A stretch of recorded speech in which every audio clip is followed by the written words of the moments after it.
Welcome to Helpful Solutions. In this video, we will discuss simple steps to troubleshoot a Whirlpool refrigerator not dispensing ice. Let's dive in.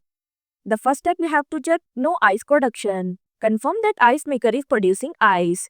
If not, troubleshoot the ice maker to ensure it is functioning correctly. Ice clumps in bin. Inspect the ice bin for clump or fused ice cubes. Break up clumps using a plastic utensil. Discard excess ice if necessary. Block dispenser chute. Check the chute for ice buildup or obstructions. Clean the chute with a warm, damp cloth to remove blockages. Dry thoroughly to prevent refreezing. Dispenser paddle. Firmly press a sturdy glass against the dispenser paddle. Ensure it is fully engaged to activate the dispenser mechanism. Control lock feature enabled. Check if the control lock or dispenser lock is activated. Press and hold the lock button to deactivate it.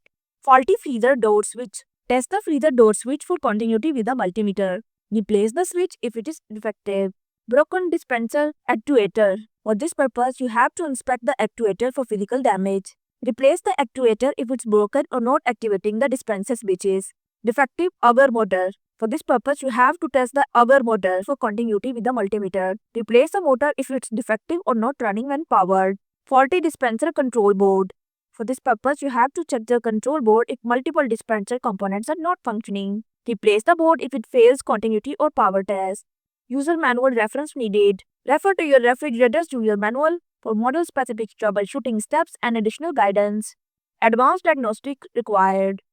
If all steps fail, contact Whirlpool Support for professional assistance. And there you have it. If you found my video helpful, please like, share and subscribe to my channel for more practical tips. Thanks for watching.